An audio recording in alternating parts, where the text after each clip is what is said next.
Bisan si Noah, si Abraham, o kung si Moses, wala na.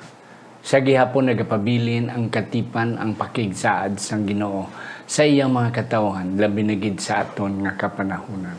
Kagiyagid tumanon ang iyang mga saad, kagiyagid tumanon ang iyang mga promesa nga sa pila ka adlaw dalon kita niya sa iyang ginharian sa wala sing katapusan.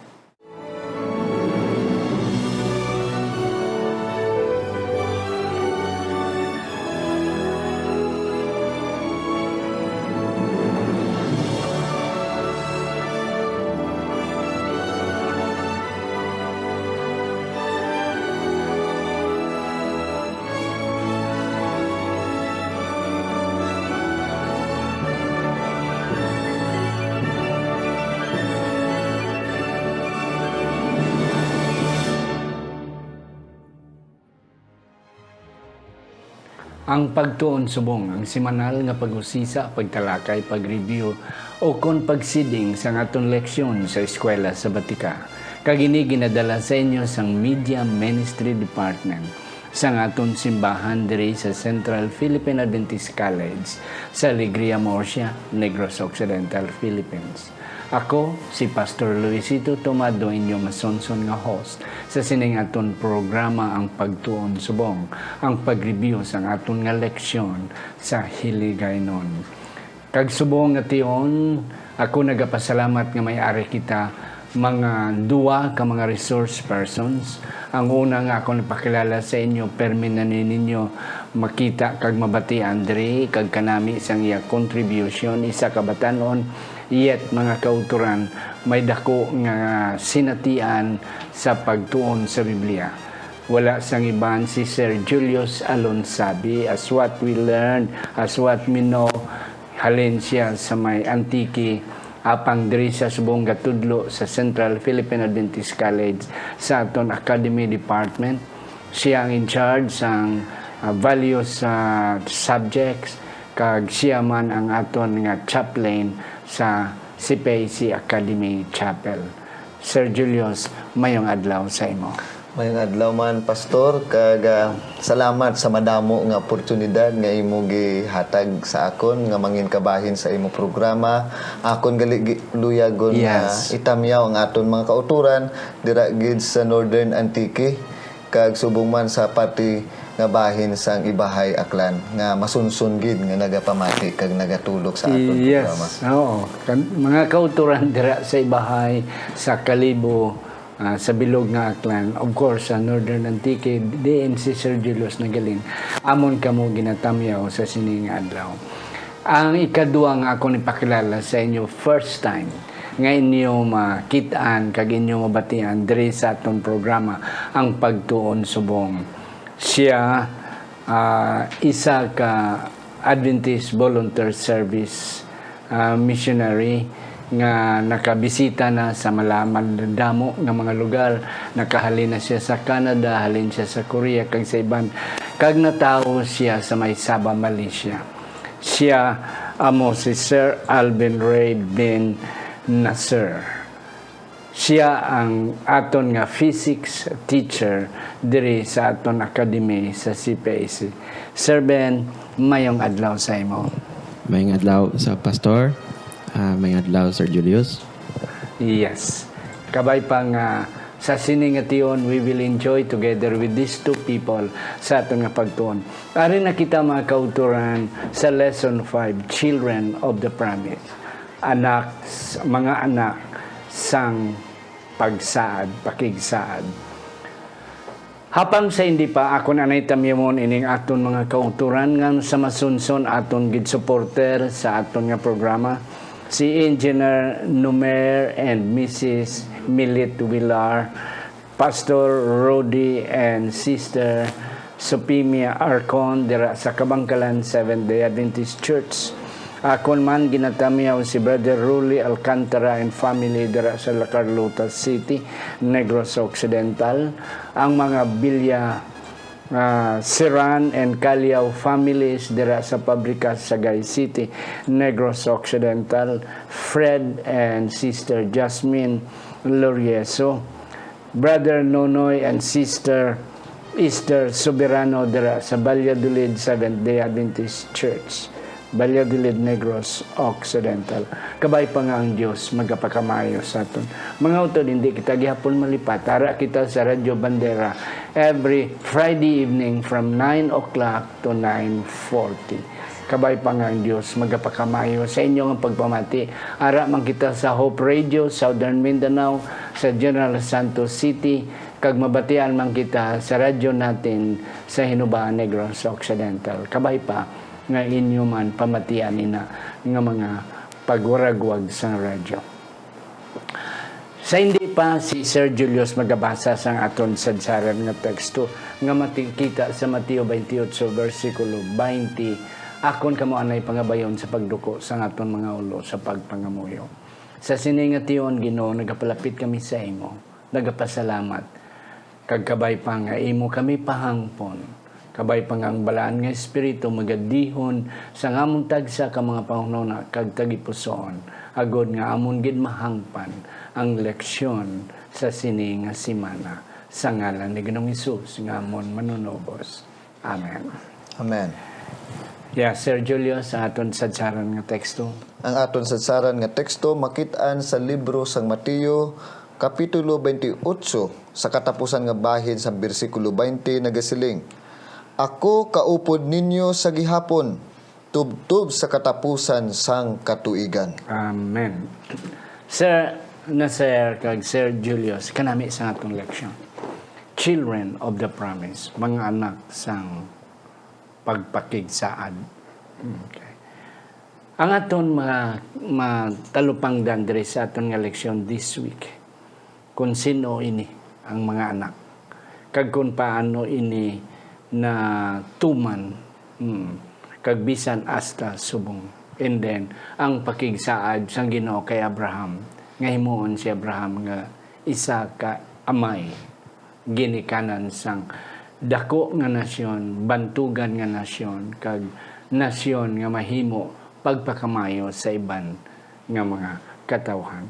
Sa aton nga Sunday nga leksyon, thy shield, ang protection, ano ganing shield sa Ilonggo? Taming. Taming. Taming. Yes, Sir Panaming. Julius. Anong imo na talupangdan? Sining aton Sunday nga leksyon nga nagsiling taming. Ikaw, akon taming, o ikaw, ako taming inimo, as what God said to Abraham. Diri Doc gihambal ini for the first time. Yeah. Based sa aton nga mga scholar, kag nagsiling diri mga kauturan, ang Ginoo nagsiling sa kay Abraham, Abraham, hindi ka mahadlok. May ang una nga word nagsiling Yeah. hindi ka mahadlok. Fear not. Fear not, for I am thy shield. Okay? So, diri mga utod, it is not just protection or shield literally sa aton nga physical, okay? Sa aton nga emotional or in any aspect sa aton kabuhi. Pero diri nag-focus ini mga kauturan sa dira nga ang Ginoo naghatag promesa kay Abraham, pastor, nga ikaw mangin amay sang mga madamo sa mga pungsod, Yeah. and your ancestors, your descendants will be a great nation. Mangin dako nga pungsod.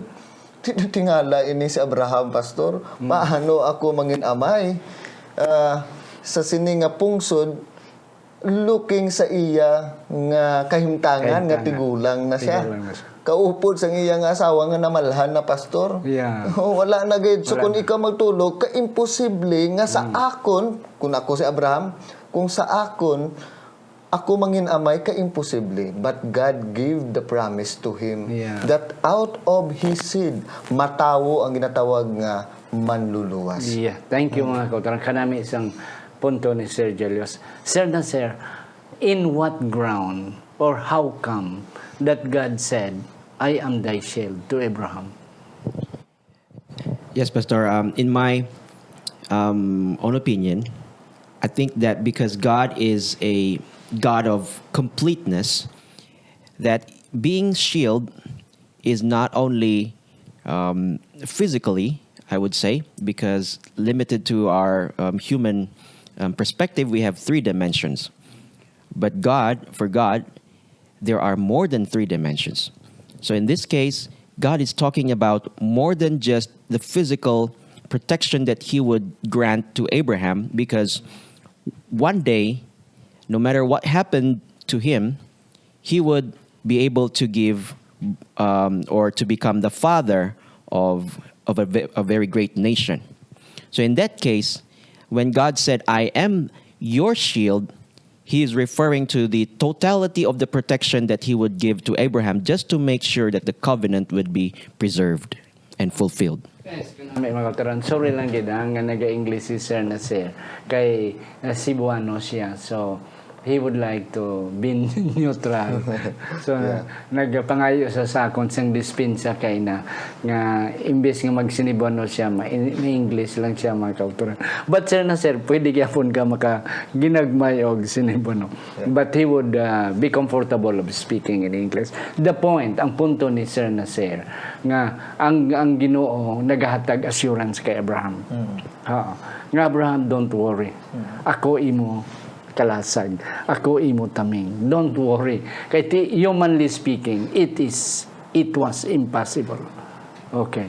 Na. So, mga kauturan, ang taming diri nga ginahambal sang Ginoo nga ako imo taming is not necessarily para sa gera. Para nga protection nga hindi madisgrasya, hindi mapatay si Abraham. But sa suno sa ginahambal ni Sir Nasir nga agud to mapulfill ang saad sang Ginoo. Imagine nabakig saad ang Ginoo sa kay Abraham nga tama kagulang. Oh, nga wala na. Okay, imposible. Imposible nga himuon ko ikaw nga ginikanan sang isa ka dako nga nasyon. Nga gulang na siya. Si Abraham nagtanga man ha. Oh, but sila nga sa pagduda ni Abraham, gintagaan siya saad. I am your shield. Ako ang imong protection. Do you have something to add, Sir? Ari bala pastor nagsiling diri nga gikaangay ang aton Ginoo kaangay sang isa ka inahan nga nagaprotektar. Okay? Sa iya mga anak siling diri sa Ellen White nga sons of daughters. Christ has not a casual interest in us, but an interest stronger than a mother for her child. So kung makakita kita mga kauturan no, ang isa ka amay o ang isa ka iloy, wala gid mahambal kita nga himuon niya gid ang tanan pastor para sa kaayuhan sa iya anak. Kag diri nagapakita kung ano nga klase sang pagigugma may ara ang Ginoo nga kaangay sang iloy nga handa isakripisyo ang tanan. Nabalaan niya nga ang aton sitwasyon pertigid ka malaot ang pamaagi para nga kita maluwas amo ang pagpadala sang iya bugtong anak. Yes. Okay. Ato na idiskusan dugay-dugay ang fulfillment. Pero may isa ko ka punto mga kauturan, Sir Nasir and Sir Julius. May isa ko ka punto nga nakita sa atong eleksyon nga wala sang imposible sa Ginoo. Yeah. Kung ang Ginoo maghambal nga ang bato magbaliskad, ang kahoy matubo nga iyang nga gamot ara sa babaw, mahimo na sang Ginoo. Amen. But with human concept, human understanding, that's impossible. But with God, there is no impossibility. And this is it. That's why mga kauturan, inang pakigsaan sang Ginoo because the covenant, ang agreement karon is not anymore with Abraham nga patay na sila si Moses si Noah sa aton subong nga mga anak ni Abraham, the seed of Abraham. Sir Nasir, do you have something to add regarding your shield? I think I can share pastor regarding sa experience ni Rolando. Yes. Thank you, Pastor. Thank you, Sir Julius. Yes, I have a personal. This is very sentimental to me because 2 years ago, I claimed the same promise that God, even though I'm not Abraham, but I would like to claim this promise as mine. And during those days, my wife was pregnant, and that I always prayed to the Lord because I was worried that something might happen to my daughter inside the tummy. But sad to say that when the baby came out prematurely, that she had this congenital anomaly. And so I was trying to recall that God, you said that you are my shield. So in this case, the question here in the lesson that says, when God calls himself someone's shield, does that mean there is no physical harm will come? So in this case, I would personally testify that no, it doesn't mean that no physical harm will come, because God is making a promise to us, not only for this world. So whenever something bad happened to us, that we will be tackling also in the Tuesday lesson, or Thursday, I would say. That means that the movie or the whole plan is not yet over. So when something bad happened to any of our loved ones, we don't say that, God, you are no longer my shield in this case. But God said, just wait, because one day, when Jesus will come, He will give us the rewards. And Pastor, what is 70 years or 80, 90 years here on earth compared to eternity that God will grant to all His faithful people? Okay, amen. Mga kauturan, katulad ba ni Abraham, may ara kitang pangduwa-duwa. Yeah. That's why si Abraham gani nakasala, ngay nag-advance siya, nag-una-una siya sa saad sa Ginoo. Pero kung aton lang gid diya saligan ng Ginoo, wala Sir Nasir. Ang punto, ang ginisplika ni Sir Nasir, nga ang Ginoo kung isa mag-aalaw. Okay, kay kung sa masiling kita, akon kataming, so wala gid sa may tabo sa akon. But God sometimes allows things to happen to us because He would like us to see the long run. Okay, the long plan of God. Okay. Now, sa aton nga Monday, the Messianic promise. Ano ni Sir Julius ang imo na sidingan diri? Natandaan naton mga kauturan sa dira nga ang Ginoo nagsiling sa mga Hudiyo nga wala pa si Abraham, ara na ako. Yes. Kag amo na ang rason mga utod nga siya gin akusar nga nagpasipala sa Ginoo. Pero sa matuod mga utod, diri nagasiling sa Galacia 3:29 nga kung kita ara kay Kristo, kita binhi ni Abraham kag manunubli sa suno sa iya saad kay Abraham. Paano mga utod? Diri sa linya ni Abraham na tawo ang natawag nga pungsod sang Jewish nation. Nga ang purpose ang Ginoo nga ining Israel mangin isa ka blessing, pastor. Yeah. And ang mga pungsod sa palibot niya makakit-an sang pagpanimbahon suno sa Ginoo. Kag ang ilang nga system like sacrificial system nagapoint tanan kay Hesukristo. Yes. And so they are called by God nga mangin instrument nga makilala si Kristo. Apang sa pagkari ni Kristo nadula wala nila na nahangupan ini mga kauturan. Yeah. Thank you, good Sir Julius. Sir Nasir, your seed will be a blessing. Okay, to all nations. Anong imo mahambal diraman? Yes, thank you, Pastor. Yes, when God's promised in Genesis 3 verse 15 that your seed, it means that Jesus.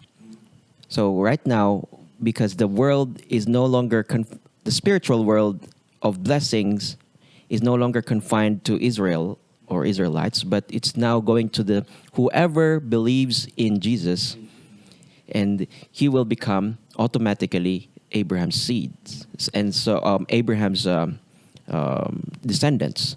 And so this means that because of Jesus, the whole world, the whole nations are given the chance to become children of God, and one day will receive eternal life. Turan, nga pinagi kay Jesus, nga mo ang fulfillment. Okay, isa sa mga fulfillment sining saad sa Ginoo ang imong binhi mangin pakamaayo sa bugos nga mga kapungsuran. Yeah. Kag mga kauturan, kung aton ginunaon, it is because of Jesus that we are here right Amen. now. Amen. Yeah.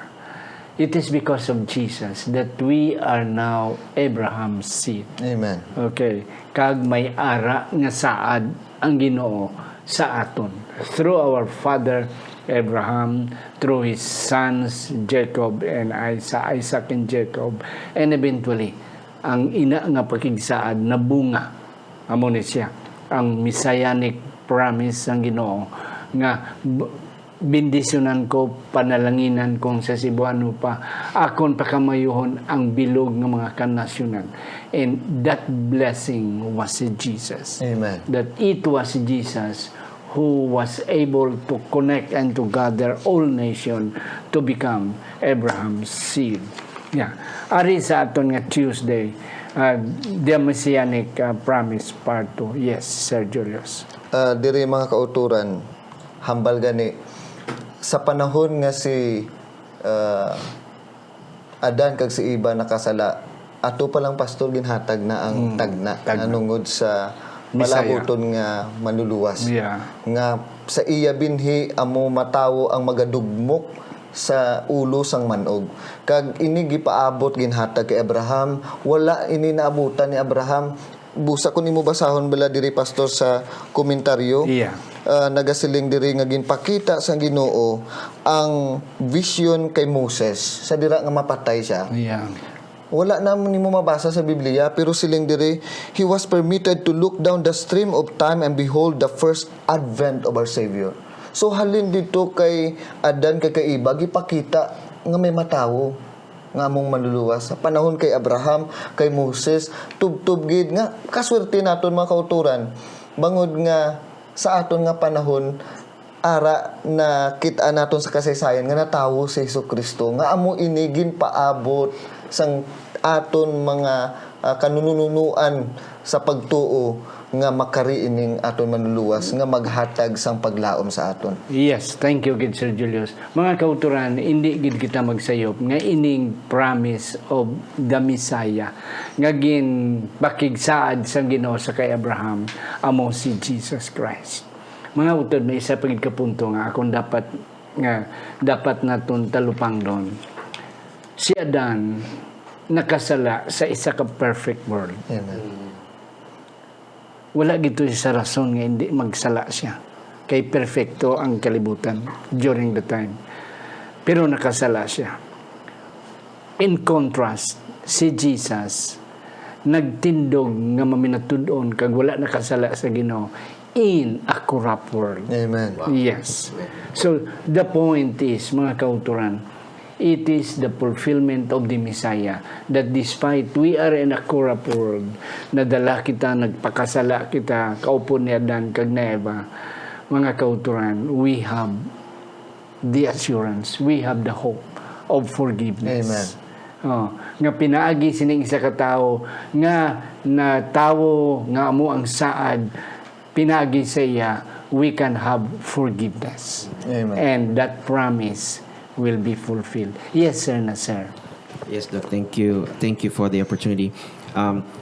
In this part, I would also like to share from the perspective of a physics teacher. Yes, sir. Go ahead. Thank you. The moment that a creator would like to come into his creatures or creation, there is what we call a disturbance of the orderly manner. And so the moment this creator came into our world, it is not heard of from eternity.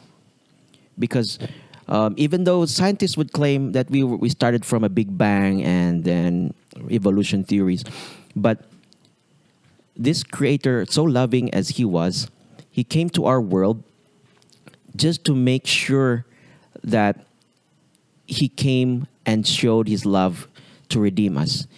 So there is no way that we can go up or redeem ourselves by salvation by works. And because if we just compare it with the height, whenever we are down here, we cannot climb up against the gravity on ourselves. Point. Yes, sir. Go ahead. Yes, though. And then, but Jesus, since God is from above, he can always come down. Oh, okay. Kanami yung punto. Yes. Kanami. So he came down Yes. and brought us up Yes. to him. And that's it. Amen. Mga kauturan ng siling ni Sir Nasser, tungod kay ari kita sa dalom on the perspective of physics and geography, ari kita sa dalom there is no way nga makasaka kita. Tungod sang gravity nga naga-pull us down. But thank you kaya ara ang Ginoo nga nanaog nga mo ang magabitin magabutong sa aton pasaka. We don't have much time. A great and mighty nation. Sir Julius, ikaw naman akong paunahon. ang Ginoo, Pastor, nagpakamaayo sa kay Abraham. Nakita naton ang pagpakamaayo ginhatag niya sa Israel, nga bisan ano kagamay nga pungsod nangin madinalag-on sa madamo nga mga paghangkat kag paghira sa ila. Ina man mga utod, makonek man naton siling diri, makonek naton ina sa aton iglesia subong bilang manunubli ni Abraham. Okay? Dako ang aton nga challenge, kag ang pinakadako nga challenge naton diri gintawag ta sang Ginoo nga balaan nga pungsod nga magabantala sang ebanghelyo sang Dios. Kag ina mga kauturan, kung ang kinaiya ni Ginoong Hesus siling diri kaangay sa Israel, magademonstrar ini sang dako nga pagpakamayo sa mga tawo nga makakita sang kapawa sa aton bilang mga tumuluo ni Jesucristo. Indeed, mga kauturan, ang Israel, ang Huda is a great nation. Hindi natin ma-deny na, especially during the time of David, during the time of Solomon, na undi height ang Israel.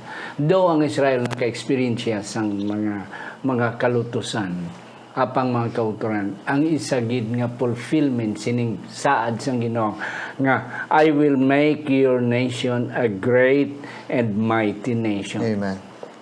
Ang paano mga kauturan kagamay sang Israel kag nakaagi kalutusan, yet ang saad sang Ginoo himuon ko ikaw isa kadako nga nasyon, bantog nga nasyon. Mga kauturan, ang fulfillment ina is through Jesus. Amen. An Israelite, a Jew, Jesus. Mga kauturan, na-conquer gid ni Jesus ang kalibutan. Amen. Pila ka million subong ang mga Christians, mga kauturan, nga nagpati kag nagsunod kay Jesus. Ikaw kag ako, Sir Julius, Sir Nasser, we are conquered by that great man coming Amen. from the great nation, Amen. Israel. Yes, Judah. And this is the fulfillment. And one day, Israel will be a great nation forever when we will be there in heaven. Yes, Sir Nasser, you have some idea. Yes, yes, Pastor. This is the Lord really created a holy nation out of Israel, that Yeah. nation of prophets and the chosen nations, in order for the Messiah to be born. And then, yes, as you pointed out, Pastor, that one day this rock, this Messiah, will reign as King of Kings Yes. in the whole universe and here on earth. Yeah. And attract nations. Yes. Make your name great. Yeah. Ano ni si Julius? Bantugid ba lang Israel o bantugid ba si Abraham o nga amo gini ang ginsaad sa Ginoo nga I will make you not just a great nation, a nation that will become a blessing to everyone, to every nation, and I will make your name great. Yes, Sir Julius. Diri mga kauturan, nag-emphasize diri Doc ang salvation by works kag salvation by faith. Gin-emphasize diri mga kauturan ang salvation by works sa dira nga ang katawhan sa pagpanguna ni Nimrod magpatukod sang Babylon, tower sang Babel. Yes. Kag gihambal nila, let us build this so that we will make our name be great. So, okay? So, bangod sina mga utod, naghimo sila sang ilay kaugalingon nga pamagi, kaangay subong mga utod. Manginbantog ka, ang pungsod, manginbantog kung makapatindog sa pinakamataas nga tower. Yes. Pinakalawig nga tulay, pinakamaayo nga pagdala sang sistema sang kalibutan. Pero those are way of the world. To be great.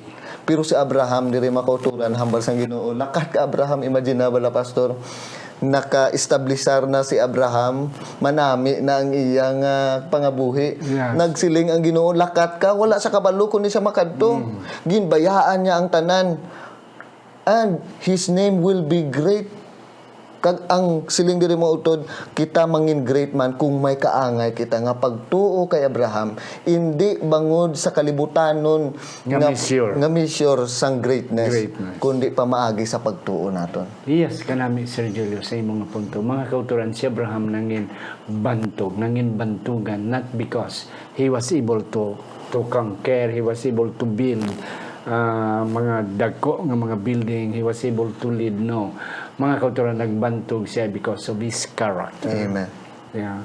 Because of his faith, because of his obedience, because of his humility, because of his love for others. That's why ang ngalan nga Abraham ang kauturan sa mga Hudiyo, ang ngalan nga Abraham sa mga tumulo sang Ginoo is great. Amen. Gina-rebirth, ginasatahod mga kauturan, not because he was able to do something tangible in the measure of the world, but in the faith of every Christian. Abraham's name is great. Yes, sir, na sir. Yes, Pastor, I just would like to say that here on the Friday's lesson, there is a phrase here that says, the happiest place on earth for Abraham was the place where God would have him to be. So in our case as well, applying it to ourselves, that the happiest place for us is where God wants us to be. So it is a privilege to become Abraham's descendants through faith in Jesus, because God wants us to be with him, that because of his promise that he will come back again to be to take us to himself, that wherever he is, we will be there as well. So that's going to be the happiest moment. And as Titus is written, it says the blessed hope. Amen. That Jesus' second coming will be the blessed hope for all of us, because that will be the place where God wanted us to be. Amen. Yes, amen. Mga kauturan, kita amo ang mga anak sang saad. Pinagi sa kay Jesus, we become Abraham's seed. Kag may saad nga ginhatag ang Ginoo sa aton. Kabay pa nga ang aton legacy. Mga kauturan, wala na sang iban nga bantog sa isa ka anak, kundi iyang ginikanan. Amen. Ang ginikanan nga matinudon, ang ginikanan nga matutom sa pag-alagad sa Ginoo. Ikaw, utod, sa imong katutom, ang imong mga anak magasalot sa imo. Amen. Your name will be great, and one day, because of your faithfulness, your children, your seeds, ang imong mga anak makita mo dito sa ginharian. Amen. Last word, Sir Julius. Ang mahambal ko, mga kauturan, ang promisa sang kaluwasan still extended sa aton tanan. Amen. Sa mga katawhan nga wala pa nakakilala kay Ginoong Hesus, ari ang katumanan nga ang Ginoo may dako nga plano sa tagsa-tagsa sa aton. Ang aton himuon batuno naton siya bilang aton personal nga manluluwas, kag kita tanan mangin kaupod niya dira sa langit nun nga ginharian ginaman niya para sa aton. Amen. Yes, sir, na sir, last word. Thank you, Pastor. I just would like to say that I am so blessed to become a Christian. And Amen. this month is on this coming Sabbath will be the 22nd anniversary of my being newborn or born again. Amen. Yes. That when I was converted from a religion that's dominant in Sabah, Malaysia, to become a Christian, that was the best event that happened to me in my life. Without God helping me to be converted, I will not be here Amen. in this place. So that's why I would like to glorify God and in front of all of you. And I would like to thank you also, Pastor, for this very nice opportunity for me to be able to be here. Yes. Thank you man, sir, na sir, and Sir Julius, mga utod, as what we have discussed and shared to you. Kita mga kanakan ni Abraham, may saad ang Ginoo sa aton. Hindi naton inabuyan. Keep it until one day makita naton ang nagsaad sa aton nga magaupod kita sa iya sa wala na gid sang katapusan. Sir na sir, can you have a short prayer? Sure, Pastor. Let's pray. Heavenly Father, we are so thankful that tonight we have just learned more about you and your love for us through this lesson. We thank you, Lord, that though we don't deserve to become your children, but you have come down and appointed us to become Abraham's seed when we believe in you. We pray, Father, for all the brethren who are listening now, and to all our brethren in the whole world. May you bless all of us, Lord, that as we wait for your second coming, may we be patient and may we live looking up to Jesus so that we will be strong and happy and faithful and healthy amidst this pandemic. We pray in Jesus' name. Amen. Amen.